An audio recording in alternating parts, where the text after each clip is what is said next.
ശ്രീ ജോൺ ബ്രിട്ടാസ്, ഇപ്പോൾ അടുത്ത കാലത്തെങ്ങും കാണാത്തതുപോലെയുള്ള സമരമാണ് പ്രതിപക്ഷത്തിന്റെ ഭാഗത്തുനിന്ന് ഉണ്ടാകുന്നത്. പ്രതിപക്ഷ കൂട്ടായ്മയാണ് ഇന്നലെ ഗാന്ധി സ്മൃതിയിലേക്കൊക്കെ പോകുന്നത്.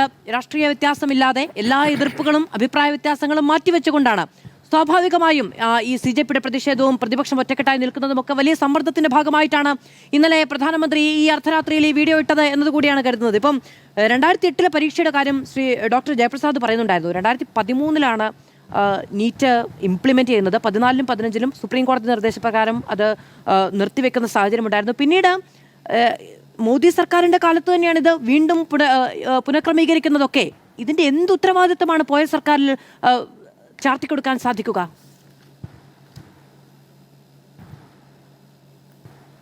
എനിക്ക് വളരെ കൗതുകരമായി തോന്നിയൊരു കാര്യമുണ്ട്. അതായത് ഇക്കാര്യത്തിൽ മുമ്പും പേപ്പർ ലീക്ക് നടന്നിട്ടുണ്ട്. അതുകൊണ്ട് അന്ന് മന്ത്രി രാജിവെക്കാത്തതുകൊണ്ട് ഇപ്പം രാജിവെക്കണ്ട. ഓരോ കാലഘട്ടത്തിലും ഓരോ പ്രതിസന്ധി ഉടലെടുക്കുമ്പോൾ എങ്ങനെയാണ് അതിനോട് പ്രതിക്രിയ ചെയ്യേണ്ടതെന്ന് അന്നത്തെ രാഷ്ട്രീയ നേതൃത്വം ആലോചിക്കും. ഇപ്പം ഇവിടെ മന്ത്രിമാർ രാജിവെച്ചതിൻ്റെ കണക്ക് പറഞ്ഞു. വളരെ ചെറിയ വീഴ്ചയ്ക്ക് പോലും രാജിവെച്ച മന്ത്രിമാരുണ്ട്. എന്നാൽ അതിനേക്കാൾ വലിയ വീഴ്ച നടത്തിയ ആൾക്കാർ രാജിവെച്ചിട്ടുമില്ല. അപ്പോൾ അതുകൊണ്ട്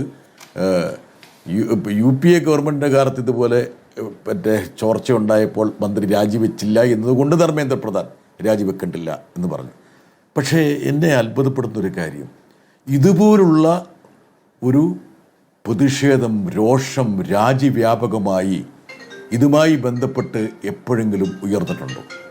മാത്രമല്ല, ഇത് പെൻഡപ്പായിട്ടുള്ള ഒരു ആഗണിയും രോഷവുമാണ്. അതായത് ഇതുവരെ ഇവരെ അടക്കി വെച്ചിരുന്ന രോഷം അണവൊട്ടി ഒഴുകുകയാണ്. ഇവിടെ നമ്മൾ മനസ്സിലാക്കേണ്ടത്, നമ്മുടെ ഒരു ശരാശരി ഇന്ത്യൻ സാഹചര്യത്തിൽ ഒരു കുടുംബം മധ്യവർഗമാണെങ്കിലും താഴെക്കടയിലുള്ള ആണെങ്കിലും അവരുടെ ഭാവിയിലേക്കുള്ള ഏറ്റവും വലിയ കരുതലെന്ന് പറയുന്ന അവരുടെ മക്കളുടെ വിദ്യാഭ്യാസമാണ്.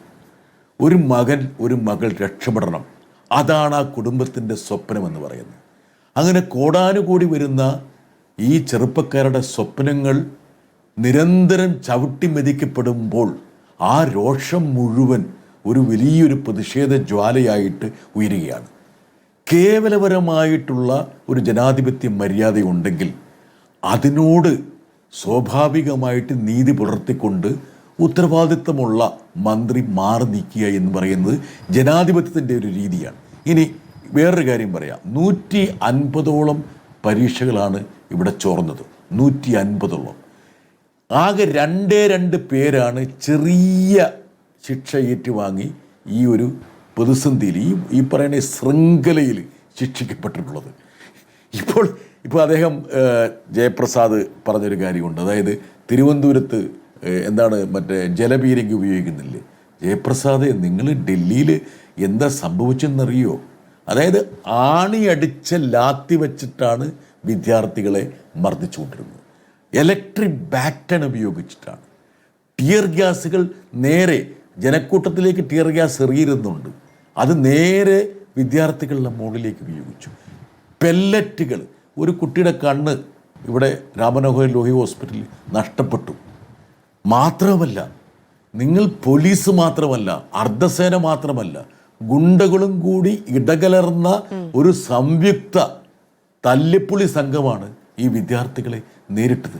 ഇതിനെയൊക്കെ എങ്ങനെ ന്യായീകരിക്കും?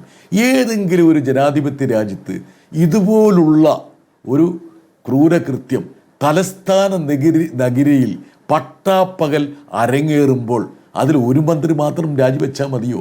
സാധാരണത്തിൽ പ്രധാനമന്ത്രി കൂടി രാജിവെക്കണമെന്ന് ഈ വിദ്യാർത്ഥികൾ മുദ്രാവാക്യം മുഴക്കേണ്ട കാര്യമാണ്. പിന്നെ അദ്ദേഹം വേറൊരു കാര്യം പറഞ്ഞു, പാർലമെൻറ്റിൻ്റെ അടുത്ത് വിദ്യാർത്ഥികൾ എത്തി എന്നുള്ളത്.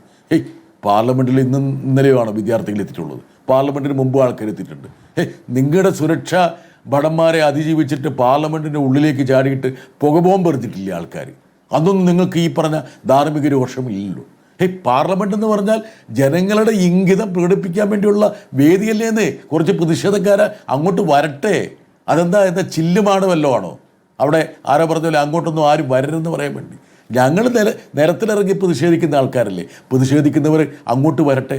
അതുകൊണ്ട് ഇതിനെ ഈ പറഞ്ഞ പോലെ PSCയിലേക്ക് കൂട്ടിക്കെട്ടി, കേരളത്തിലെ ജലപീരങ്കിയിലേക്ക് കൂട്ടിക്കെട്ടി, മുന്നുള്ള ചോർച്ചയിലേക്ക് കൂട്ടിക്കെട്ടി. അങ്ങനെ എന്തൊരു സാഹസമാണ്. ഇപ്പോൾ ഉദാഹരണം പറഞ്ഞാൽ ഖത്തറിൽ നിന്ന് ആരോ വിളിച്ചു പറഞ്ഞ് ഭക്ഷണപ്പൊതി വന്നു, അല്ലെങ്കിൽ ചൈനക്കാർക്ക് ഇതിനകത്ത് എന്തോ കാര്യമുണ്ട്, വിദേശ ശക്തികളുണ്ട്. എനിക്കൊരൊറ്റ ചോദിക്കാനുള്ളൂ. ഈ പറഞ്ഞ സർവൈലൻസിൻ്റെ, ചാരപ്പണിയുടെ എല്ലാ ആധുനിക സങ്കേതങ്ങളും നിങ്ങൾ കോപ്പ് കൂട്ടിയിട്ടില്ലേ? കോടാനുകോടി, 10,000-കണക്കിന് കോടി രൂപയുടെ സർവൈലൻസ് യന്ത്രങ്ങളല്ലേ നിങ്ങളുടെ കയ്യിലുള്ളത്? ഏതെങ്കിലും ഒരു വിദേശ ശക്തി ഈ പിള്ളേരുടെ പിന്നിലുണ്ട് എന്ന് നിങ്ങൾക്ക് തെളിയിക്കണമെങ്കിൽ ഈ സന്നാഹങ്ങളിൽ നിന്ന് കിട്ടിയ തെളിവുകൾ പോരെ ജയപ്രസാദേ? ഇതൊന്നുമില്ലാതെ വെറുതെ കാടടച്ച് വെടിവെച്ച് ശരിക്കു പറഞ്ഞാൽ നിങ്ങൾ അപഹാസ്യരാകരുത്. നിങ്ങൾക്ക് എന്തെങ്കിലും വിദ്യാർത്ഥികളോട് ഒരു പ്രതിബദ്ധത ഉണ്ടെങ്കിൽ താങ്കളൊരു മുൻ അധ്യാപകനാണെന്ന് പറഞ്ഞുകൊണ്ട് ഞാൻ പറയുകയാണ്. മാത്രമല്ല, നിങ്ങൾ മുൻ അധ്യാപകനല്ല, നിങ്ങൾ RSSൻ്റെ ഒരു നേതാവാണ്. ഞാൻ മനസ്സിലാക്കി. കഴിഞ്ഞ ദിവസം ചർച്ച പങ്കെടുത്തിറങ്ങുമ്പോൾ നിങ്ങളുടെ ഒരു സഹപ്രവർത്തകൻ എന്നെ വിളിച്ചു പറഞ്ഞു, നിങ്ങൾ RSSൻ്റെ ഒരു പ്രവർത്തകരാണെന്ന് പറഞ്ഞു. അപ്പം നിങ്ങൾ RSS ആണെന്ന് പറഞ്ഞിട്ട് നിങ്ങൾ ചർച്ചയിൽ പങ്കെടുക്കുക. അതുമാത്രമല്ല, RSSൻ്റെ നയമെന്ന് പറയുന്നത് ധർമ്മേന്ദ്ര പ്രധാൻ രാജിവെക്കാൻ പാടില്ല, RSSന് വേണ്ടപ്പെട്ട ഒരാളാണ്, അതുകൊണ്ട് അയാളെ ബലി കൊടുക്കരുത് എന്ന് RSS നരേന്ദ്രമോദിയുടെ അടുത്ത് പറഞ്ഞതിൻ്റെ പശ്ചാത്തലത്തിലാണ് ധർമ്മേന്ദ്ര പ്രധാൻ രാജിവെക്കാതിരിക്കുന്നത്. ഇതൊക്കെ നിങ്ങൾ പറയൂടെ.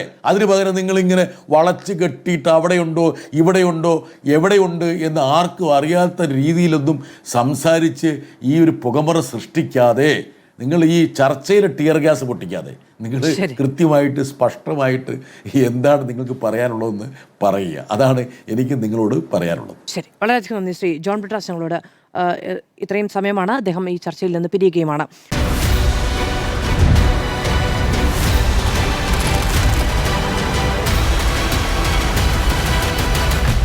Debate with Madhu Saji.